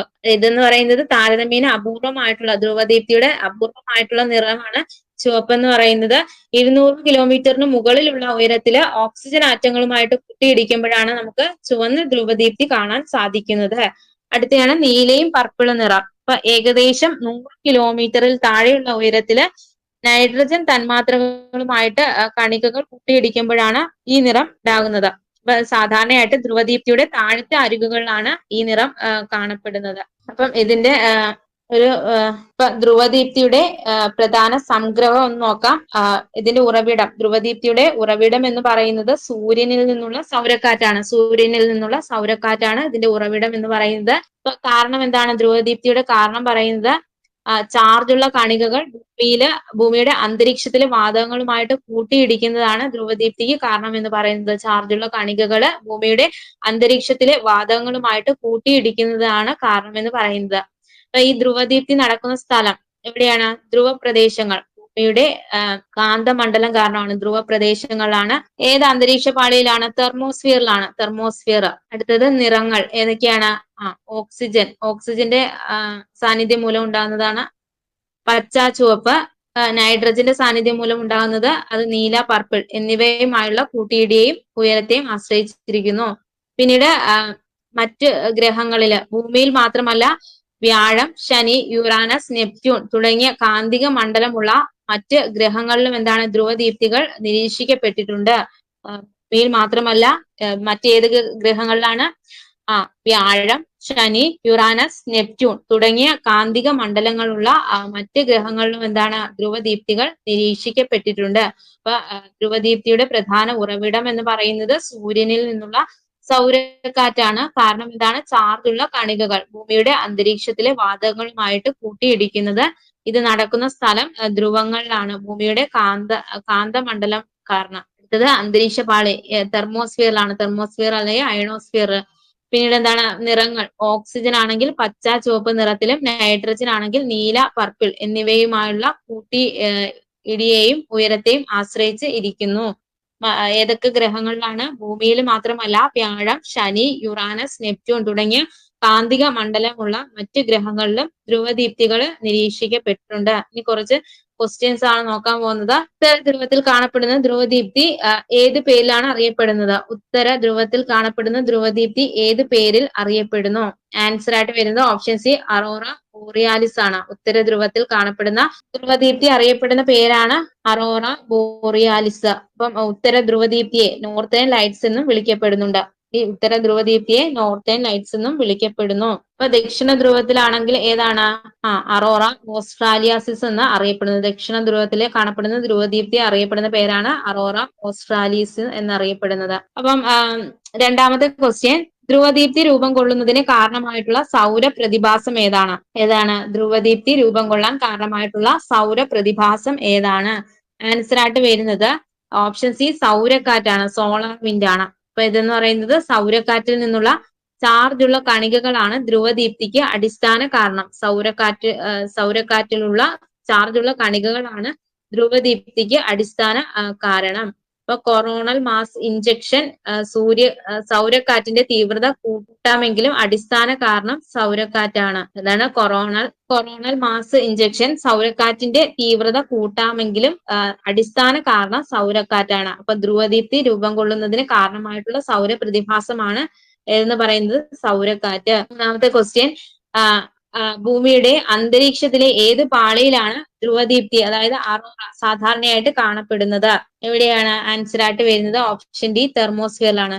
അന്തരീക്ഷത്തിലെ ഏത് പാളിയിലാണ് ധ്രുവദീപ്തി സാധാരണയായിട്ട് കാണപ്പെടുന്നത്? അത് തെർമോസ്ഫിയറിന്റെ ഭാഗമായിട്ടുള്ള അയണോസ്ഫിയറിലാണ് ഈ പ്രതിഭാസം നടക്കുന്നത്. തെർമോസ്ഫിയറിന്റെ ഭാഗമായിട്ടുള്ള അയണോസ്ഫിയറിലാണ് കാണപ്പെടുന്നത്. അടുത്തത് നാലാമത്തെ ക്വസ്റ്റ്യൻ, ധ്രുവദീപ്തിയുടെ ഏറ്റവും സാധാരണയായി കാണപ്പെടുന്ന പച്ച നിറത്തിന് കാരണമായിട്ടുള്ള വാതകം ഏത്? ധ്രുവദീപ്തിയുടെ ഏറ്റവും സാധാരണയായി കാണപ്പെടുന്ന പച്ച നിറത്തിന് കാരണമാകുന്ന വാതകം ഏതാണ്? ഏതാണ് ആൻസർ ആയിട്ട് വരുന്നത്? ഓപ്ഷൻ ഡി ഓക്സിജൻ ആണ്. ഓക്സിജൻ നിറമാണ് പച്ച നിറത്തിന് കാരണം. ഏകദേശം 100 മുതൽ 200 കിലോമീറ്റർ ഉയരത്തിൽ ഓക്സിജനുമായിട്ട് കൂട്ടിയിടിക്കുമ്പോഴാണ് ഏത് നിറം ലഭിക്കുന്നത്? പച്ച നിറം ലഭിക്കുന്നത്. ഏകദേശം 100 മുതൽ 200 കിലോമീറ്റർ വരെ ഉയരത്തിൽ ഓക്സിജനുമായിട്ട് കൂട്ടിയിടിക്കുമ്പോഴാണ് പച്ച നിറം ഉണ്ടാകുന്നത്. അടുത്ത 5ാമത്തെ ക്വസ്റ്റ്യൻ, താഴെ നൽകിയിരിക്കുന്ന പ്രസ്താവനകൾ പരിശോധിച്ച് ശരിയായവ തിരഞ്ഞെടുക്കുക. ഒന്നാമത്തെ പ്രസ്താവന, സൂര്യനിൽ നിന്നുള്ള ചാർജുള്ള കണികകൾ ഭൂമിയുടെ കാന്ത മണ്ഡലവുമായി പ്രതിപ്രവർത്തിക്കുമ്പോഴാണ് ധ്രുവദീപ്തി ഉണ്ടാകുന്നത്. എന്താണ്? സൂര്യനിൽ നിന്നുള്ള ചാർജുള്ള കണികകൾ ഭൂമിയുടെ കാന്ത മണ്ഡലവുമായി പ്രതിപ്രവർത്തിക്കുമ്പോഴാണ് ധ്രുവദീപ്തി ഉണ്ടാകുന്നത്. രണ്ടാമത്തെ പ്രസ്താവന, ധ്രുവദീപ്തി ധ്രുവ പ്രദേശങ്ങളിൽ മാത്രം കാണപ്പെടുന്നതിന് കാരണം ഭൂമിയുടെ കാന്തിക ബലരേഖകൾ അവിടെ കേന്ദ്രീകരിച്ചിരിക്കുന്നത് കൊണ്ടാണ്. ധ്രുവദീപ്തി ധ്രുവ പ്രദേശങ്ങളിൽ മാത്രം കാണപ്പെടുന്നതിന് കാരണം ഭൂമിയുടെ കാന്തിക ബലരേഖകൾ അവിടെ കേന്ദ്രീകരിച്ചിരിക്കുന്നത് കൊണ്ടാണ്. മൂന്നാമത്തെ പ്രസ്താവന, ധ്രുവദീപ്തിയുടെ നിറം അന്തരീക്ഷത്തിലെ വാതകങ്ങളുടെ തരത്തെയും കൂട്ടിയിടി നടക്കുന്ന ഉയരത്തെയും ആശ്രയിച്ചിരിക്കുന്നു. അപ്പം ശരിയായിട്ടുള്ള പ്രസ്താവനയാണ് ചോദിച്ചിരിക്കുന്നത്. ആൻസർ ആയിട്ട് വരുന്നത് ഓപ്ഷൻ ഡി ആണ്. 1, 2, 3 എല്ലാം ശരിയാണ്. നൽകിയിരിക്കുന്ന 3 പ്രസ്താവനകളും ശരിയാണ്. അപ്പൊ ഒന്നുകൂടെ പറയാം. സൂര്യനിൽ നിന്നുള്ള ചാർജുള്ള കണികകൾ ഭൂമിയുടെ കാന്ത മണ്ഡലവുമായി പ്രവർത്തിക്കുമ്പോഴാണ് ഏതുണ്ടാകുന്നത്? ധ്രുവദീപ്തി ഉണ്ടാകുന്നത്. പിന്നീട് ധ്രുവദീപ്തി എന്താണ്? ധ്രുവ പ്രദേശങ്ങളിൽ മാത്രം കാണപ്പെടുന്നതിന് കാരണം എന്താണ്? ഭൂമിയുടെ കാന്തിക ബലരേഖകൾ അവിടെ കേന്ദ്രീകരിച്ചിരിക്കുന്നത് കൊണ്ടാണ്. പിന്നീട് ധ്രുവദീപ്തിയുടെ നിറം അന്തരീക്ഷത്തിലെ വാതകങ്ങളുടെ തരത്തെയും കൂട്ടിയിടി നടക്കുന്ന ഉയരത്തെയും ആശ്രയിച്ചിരിക്കുന്നുണ്ട്. അടുത്ത ക്വസ്റ്റ്യൻ, 6ാമത്തെ ക്വസ്റ്റ്യൻ, ഭൂമിക്ക് പുറമെ താഴെ പറയുന്ന ഏത് ഗ്രഹത്തിലാണ് ധ്രുവദീപ്തി നിരീക്ഷിക്കപ്പെട്ടിട്ടുള്ളത്? ഓപ്ഷൻ എ ബുധൻ, ഓപ്ഷൻ ബി ശുക്രൻ, ഓപ്ഷൻ സി ചൊവ്വ, ഓപ്ഷൻ ഡി വ്യാഴം. ആൻസർ ആയിട്ട് വരുന്നത് ഓപ്ഷൻ ഡി വ്യാഴമാണ്. ഭൂമിക്ക് പുറമെ ഏത് ഗ്രഹത്തിലാണ്? വ്യാഴത്തിലും ധ്രുവദീപ്തി നിരീക്ഷിക്കപ്പെട്ടിട്ടുണ്ട്. ശക്തമായിട്ടുള്ള കാന്തിക മണ്ഡലമുള്ള വ്യാഴം, ശനി, യുറാനസ്, നെപ്റ്റ്യൂൺ തുടങ്ങിയ വാതക ഭീമന്മാരിൽ ധ്രുവദീപ്തി സാധാരണമായിട്ട് കാണപ്പെടുന്നു. വ്യാഴം, ശനി, യുറാനസ്, നെപ്റ്റ്യൂൺ തുടങ്ങിയ ശക്തമായ കാന്തമണ്ഡലമുള്ള ഗ്രഹങ്ങളിൽ എന്താണ്? വാതക ഭീമന്മാരിൽ ധ്രുവദീപ്തി സാധാരണമാണ്. 7ാമത്തെ ക്വസ്റ്റ്യൻ, താഴെ കൊടുത്തിരിക്കുന്ന പ്രസ്താവനകൾ പരിശോധിച്ച് ശരിയായവ കണ്ടെത്തുക. പ്രസ്താവന എ, ധ്രുവദീപ്തി കൂടുതലായും ധ്രുവ പ്രദേശങ്ങളിലാണ് കാണപ്പെടുന്നത്. ഇതിന് കാരണം പറയുന്നത് ഭൂമിയുടെ കാന്തമണ്ഡലം സൗരക്കാറ്റിലെ ചാർജുള്ള കണികകളെ ധ്രുവങ്ങളിലേക്ക് നയിക്കുന്നു. പ്രസ്താവന പറയുന്നത് ധ്രുവദീപ്തി കൂടുതലായും ധ്രുവ പ്രദേശങ്ങളിലാണ് കാണപ്പെടുന്നത്. കാരണം എന്താണ്? ഭൂമിയുടെ കാന്തമണ്ഡലം സൗരക്കാറ്റിലെ ചാർജുള്ള കണികകളെ ധ്രുവങ്ങളിലേക്ക് നയിക്കുന്നു. അപ്പൊ ആൻസർ ആയിട്ട് വരുന്നത് ഏതാണ്? ഉത്തരം എ ആണ്. ഓപ്ഷൻ എ ആണ് ശരിയായിട്ടുള്ളത്. എയും ആറും ശരിയാണ്. 6 എന്നത് എയുടെ ശരിയായിട്ടുള്ള വിശദീകരണമാണ്.